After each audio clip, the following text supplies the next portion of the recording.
ನಮ್ಮ ಚಿಂತಾಮಣಿ ನ್ಯೂಸ್ ಕನ್ನಡಕ್ಕೆ ಸ್ವಾಗತ.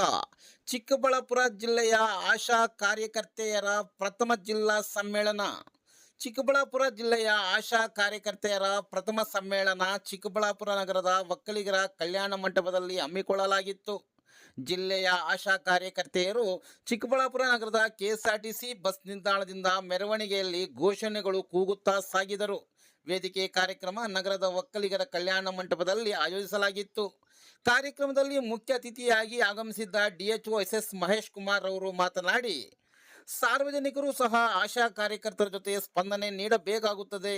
ಪ್ರತಿಯೊಬ್ಬರೂ ಆರೋಗ್ಯದ ದೃಷ್ಟಿಯಿಂದ ಸ್ವಚ್ಛತೆ ಕಾಪಾಡುವ ಮುಖಾಂತರ ಆರೋಗ್ಯ ಉತ್ತಮಪಡಿಸಲಿಕ್ಕೆ ಅನುಕೂಲವಾಗುತ್ತದೆ ಎಂದು ತಿಳಿಸಿದರಲ್ಲದೆ, ಸರ್ಕಾರಗಳು ಕೂಡ ರಾಷ್ಟ್ರೀಯ ಆರೋಗ್ಯ ಅಭಿಯಾನ ಜೊತೆಗೆ ಆಶಾ ಕಾರ್ಯಕರ್ತರ ಬೇಡಿಕೆಗಳು ನ್ಯಾಯಸಮ್ಮತವಾಗಿ ಪಡೆದುಕೊಳ್ಳಲು ಆಶಾ ಕಾರ್ಯಕರ್ತೆಯರು ಸರ್ಕಾರದ ಮೇಲೆ ಒತ್ತಡ ಏರಬೇಕಾಗುತ್ತದೆ ಎಂದು ತಿಳಿಸಿದರು.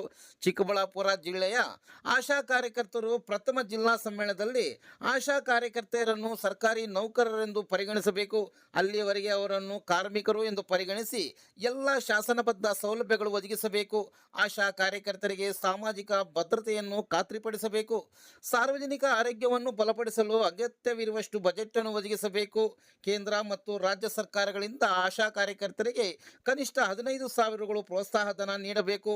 ಮೊಬೈಲ್ ಕೆಲಸಗಳನ್ನು ಒತ್ತಾಯಪೂರ್ವಕವಾಗಿ ಮಾಡಿಸಿಕೊಳ್ಳುವುದನ್ನು ಕೈಬಿಡಿ ಅಥವಾ ಮೊಬೈಲ್ ಡಾಟಾ ಒದಗಿಸಿ ಮೊಬೈಲ್ ಕೆಲಸಗಳಿಗೆ ಪ್ರೋತ್ಸಾಹ ಧನ ನಿಗದಿ ಮಾಡಿ.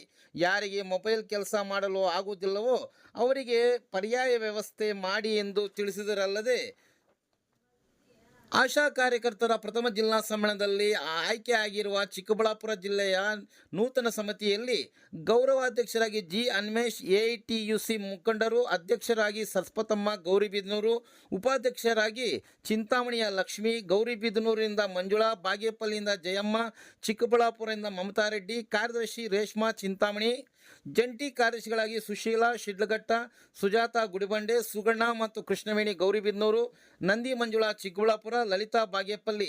ಕಾರ್ಯಕಾರಿ ಸಮಿತಿಗೆ 55 ಸದಸ್ಯರ ನೂತನ ಜಿಲ್ಲಾ ಸಮಿತಿ ರಚನೆ ಆಯಿತು. ಈ ಸಂದರ್ಭದಲ್ಲಿ ಮುಖ್ಯ ಭಾಷಣಕಾರರಾಗಿ D. ನಾಗಲಕ್ಷ್ಮಿ, ರಾಜ್ಯ ಕಾರ್ಯದರ್ಶಿಗಳು, ಆಶಾ ಸಂಘ, G. ಹನುಮೇಶ್, ಜಿಲ್ಲಾ ಮುಖಂಡರು, AITUC, ಮುಖ್ಯ ಅತಿಥಿಗಳಾಗಿ VN ರಾಜಶೇಖರ್, ಅಧ್ಯಕ್ಷತೆ ಸರಸ್ವತಮ್ಮ. ಕಾರ್ಯಕ್ರಮದಲ್ಲಿ ಲಕ್ಷ್ಮಿ, ಮಂಜುಳಾ, ಜಯಮ್ಮ, ಸುಶೀಲಾ, ಮಮತಾ ರೆಡ್ಡಿ, ಸುಜಾತ ರವರು ಬಹಳ ಅಚ್ಚುಕಟ್ಟಾಗಿ ಕಾರ್ಯಕ್ರಮ ನಿರ್ವಹಣೆ ಮಾಡಿದರು. ಕಾರ್ಯಕ್ರಮದಲ್ಲಿ ಸಾವಿರಾರು ಸಂಖ್ಯೆಯಲ್ಲಿ ಆಶಾ ಕಾರ್ಯಕರ್ತೆಯರು ಭಾಗವಹಿಸಿದ್ದರು.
ಸಾರ್ವಜನಿಕರು ಕೂಡ ನಮ್ಮ ಆಶಾ ಕಾರ್ಯಕರ್ತರ ಜೊತೆಲಿ ಸ್ಪಂದನೆಯನ್ನು ಕೊಡಬೇಕಾಗ್ತದೆ. ಪ್ರತಿಯೊಬ್ಬರೂ ಕೂಡ ಆರೋಗ್ಯದ ಕಾಳಜಿಯನ್ನು, ಸ್ವಚ್ಛತೆಯನ್ನು ಕಾಪಾಡೋದ್ರ ಮುಖಾಂತರ ನಮ್ಮ ಸಾರ್ವಜನಿಕ ಆರೋಗ್ಯನ ಉತ್ತಮಪಡಿಸಲಿಕ್ಕೆ ಅನುಕೂಲ ಆಗ್ತದೆ. ಅದೇ ರೀತಿ ಸರ್ಕಾರಗಳು ಕೂಡ ರಾಷ್ಟ್ರೀಯ ಆರೋಗ್ಯದ ಅಭಿಯಾನದ ಒಟ್ಟಿಗೆ ಏನು ಆಶಾ ಕಾರ್ಯಕರ್ತರದು ಬೇಡಿಕೆಗಳು ಏನಿದೆ ಆ ನ್ಯಾಯಯುತ ಬೇಡಿಕೆಗಳನ್ನ ಪರಿಹರಿಸುವ ನಿಟ್ಟಿನಲ್ಲಿ ಕೂಡ ಇವತ್ತು ಸರ್ಕಾರದ ಮೇಲೆ ಒತ್ತಡ ಆಗ್ತಕ್ಕಂಥ ಕೆಲಸನೂ ಕೂಡ ಆಗಬೇಕಾಗ್ತದೆ.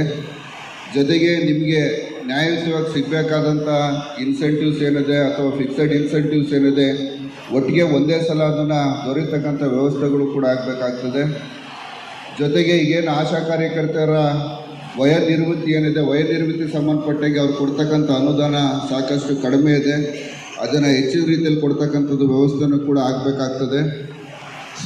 ಅದೇ ರೀತಿ ಇನ್ಸೂರೆನ್ಸ್ ಆರೋಗ್ಯ ವಿಮೆನೂ ಕೂಡ ಸಾಕಷ್ಟು ಜಿಲ್ಲೆ ನೋಡ್ತಾ ಇದ್ದೀವಿ. ಸಾಕಷ್ಟು ಆಶಾ ಕಾರ್ಯಕರ್ತರಿಗೆ ಕೆಲಸದ ಸಂದರ್ಭದಲ್ಲಿ ಅಥವಾ ಮನೆಯಲ್ಲಿ ಏನಾರ ಅನಾಹುತ ಆದಾಗ ಅಥವಾ ಅಂಥವ್ರಿಗೆ ಕೂಡ ವಿಮೆ ಇದ್ದರೆ ಆದರೆ ಅವ್ರ ಕುಟುಂಬದ ಮತ್ತು ಅವ್ರಿಗೂ ಕೂಡ ಅನುಕೂಲ ಆಗ್ತಕ್ಕಂಥ ನಿಟ್ಟಿನಲ್ಲಿ ಉಚಿತವಾದಂಥ ಆರೋಗ್ಯ ವಿಮೆಯನ್ನು ನೀಡಿ ಅವರಿಗೆ ಪ್ರಬುದ್ಧವಾಗಿ ಕೆಲಸ ಮಾಡೋದಕ್ಕೂ ಅನುಕೂಲ ಆಗ್ತದೆ. ಸೊ ಆಶಾ ಕಾರ್ಯಕರ್ತರಿಗೆ ಹೆಚ್ಚಿನ ಮೂಲ ಸೌಕರ್ಯ ಇರ್ಬೋದು, ಅವ್ರು ಹೆಚ್ಚಿನ ಒತ್ತನ್ನು ನೀಡಿ ಇಲಾಖೆ